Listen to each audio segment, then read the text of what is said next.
Hey everybody, it's Jason with the Boardgame Mechanics, and today we're going to take a look at a little trick-taking game called Cat in the Box.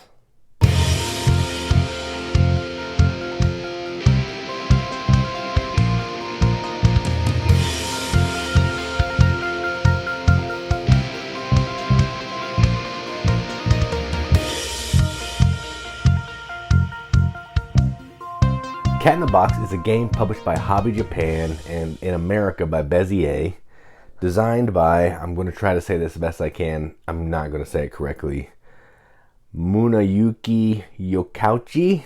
Sorry, I do apologize. And it plays 2 to 5 players in about 30 minutes.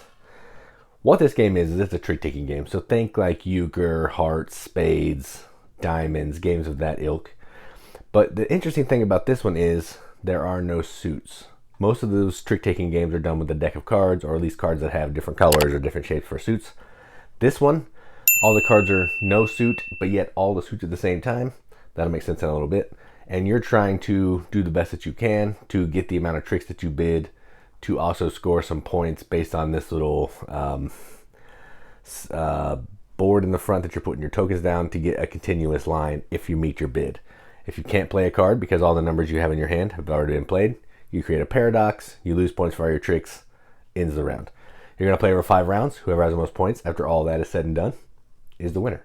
That's enough talking about it. It's a little funky, so let's go down to the table. Check it out. Alright, so here's a game of Cat in the Box, all set up for 3 players. In a 3-player game, you're only going to use numbers 1 through 6 of all the cards, and that means you can take this board, take the other cards out, fold it in half, because you only need these cards here. And then you're going to shuffle all the cards, deal everybody an even number. Each player is going to get one of these little player boards. It's 2-sided, one's for 4 to 5. We want the 2 and 3 side, you can see it down here. One player is going to be randomly given the start player, which is that. And then each player is going to get a pile of tokens of a color. We have that, and each player can get one of these cards here, which will make it easier to identify which cards are being played by them on their turn. Not necessary, but helpful. All right. So now the first thing we have to do after we look at our cards is we're going to remove one of them from the game. Now, why do we want to do that? Well, we don't want perfect information to be in the game, for one. And 2, there's 5 numbers of every single number. Oh, wait a minute. What a dummy. Hang on. Let me rearrange this here. I didn't realize that it didn't have all the numbers on it because I'm not smart. All right, let's get it, and then we'll be good to go. All right, now we can just use half. All right, there we go. So 1, because we don't want perfect information. 2, we want to get rid of maybe a card because there's 5 instances of every number. As you can see, only 4 of every number can be played. So these are my cards. What do I want to get rid of? I have 2 5s, 2 6s, 2 2s. Let's go ahead and get rid of a 2. I'm going to just take this 2, remove it from the game. And then from everybody else, it doesn't really matter. So I'm just going to take a random card because I just want to show you how the game works. All right. Now, next thing we have to do is we're going to look at our cards after we do all that. And then we're going to bid on how many cards we think we're going to take. So let's put these in order for the sake of everyone's brain. Well, at least my brain. I don't know. You are all probably smarter than me, but I want to put these in numerical order. So this is what I have. 1, 2, 3, 3, 4, 5, 5, 6, 6. I have 3 pretty high cards, so I think I'm actually going to go with 3. They'll go 3 and they'll go 1 over here. All right, you use your token to mark it. All right. I'll explain what that means in a little bit. Right now we're going to get started. So on your turn, you're going to play a card. There's only a couple rules. Until someone plays red, you can't lead red. All right, so that's a rule. You also cannot play a card if it's already marked off on the board. So say I played a 3 blue earlier, I could never play another 3 blue because just like in a normal deck of cards, there's only 1 instance of every number in every suit. Okay? And if you can't play a card because all you have left is in your hand has already been marked off, that's called a paradox. Ends the round, you lose a point for all the tricks that you've taken. Okay, so those are the rules for playing cards. Now I want to go ahead and try to get my tricks. I'm going to come out with a bang. So I'm going to go 6 blue. 6 blue. So I take this and I mark off 6 blue. then no one else can play a 6 blue. This player, I'm not going to show you their cards because, oof, that's not good. All right, so they're going to do a 1 blue. And then they are going to go, man, they have every 4. They'll do a 4 blue. All right, so I played the 6 blue. 6 blue is the highest card of that trick. So I win that trick. That's 1 of my 3 that I need just to get extra points at the end. All right, now since I won that trick, I get a lead again. And I'm going to do 6 yellow now. So I put that there, mark 6 yellow. And then this player, again, you can always play whatever color you want, but there's another thing that happens. So let's see. They want to go, they'll go 1 yellow. And then this player will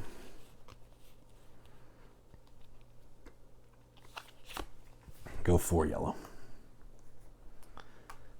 All right, so again, I played the highest card, so I get trick number 2. So trick number 2, 1, 2, 3. Okay, so I now have 2 of my 3 tricks that I need, or that I bet on. So third one, let's go 5 yellow. So I'll play a 5 yellow. This player is actually going to do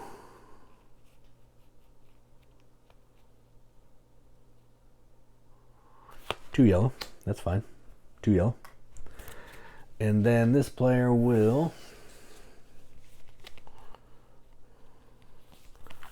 three yellow. All right, so all the yellows have been played. And I win that again because I played the highest yellow and nobody played a trump. All right, so there's 3 cards, 3 tricks. I'm good. I don't need to take, I don't want to take any more. Okay, and there's a reason for that. We'll get to that. Still my lead. So I'm going to go ahead and play a 1 green. A 1 green, because I don't want to get any more. 1 green.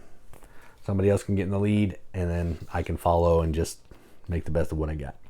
This player still needs 3, so they're going to go 6 green.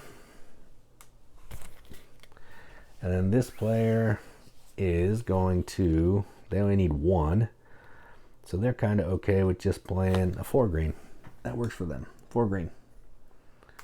All right, so this player gets it with a 6 green. So they now have their first trick.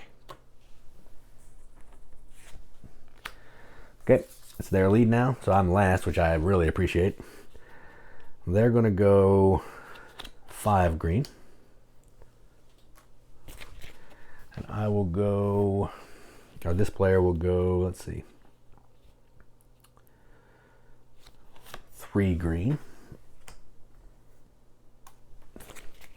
They have a nice pile there. That's looking good, and I'll explain why that's important later. And then I will go 2 green. So everybody's still following suit. We're good to go. Okay. So this is their second trick. They need 1 more. Still their lead. They're going to go 5 blue. This player will go ahead and play 2 blue. Then it's to me, and do I have a 3? I do. I will play 3 blue. That is perfect. And then that is their trick number 3. All right. So I have my tricks. They have their tricks. This player still needs 1. This player's lead. They're going to play. Now they have to play red. There's no other choice because they have to play red. So they're going to go ahead and play 3 red. This player is going to play a 5 red. And I will play a 4 red.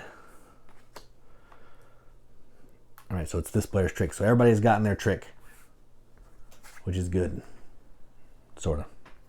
It's good for them, not good for me or the other players. But their lead,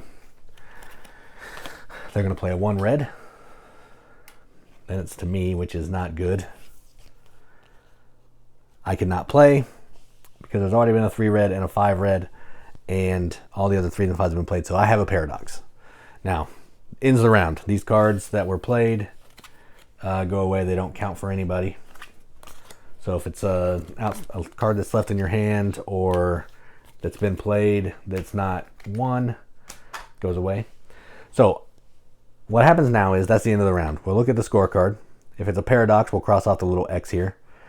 And then if it's a paradox, you lose. Whoever paradoxed, meaning they couldn't play the card, loses a point per trick. So I would be at -3. This player, they bid 3, they got 3. If you get your bid, you get 1 point per trick, and you get a look at the largest continuous section of your tokens on the board and score extra points. So they have 3 plus 3, they would get 6. This player, they met their bid, they get 1. Their largest section of tokens is 5, so they would get 6. So 6, 6, -3. You're going to do that at shuffle up again, pass first player, take all your tokens back, play 5 rounds. Whoever has the most points after all of that is done is the winner. That is how you play Cat in the Box. Let's go to the top, see what we think about it. All right, well, that was Cat in the Box. So let's talk about components, because that's what we do up at the top here. The components are just this board that you're going to have the different layouts of cards. So there's the purple side and the white side. Based on the number of players, you'll use a certain number of these and a certain side, maybe, or your choice. There are a pile of cards. You saw the cards.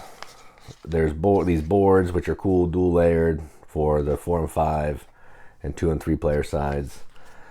But the one thing I didn't show you really up close, or these at all, there's these little cat tokens. You can block off some of the numbers on the board when you're not using them with these, so you know that, hey, there's no 9s in the game.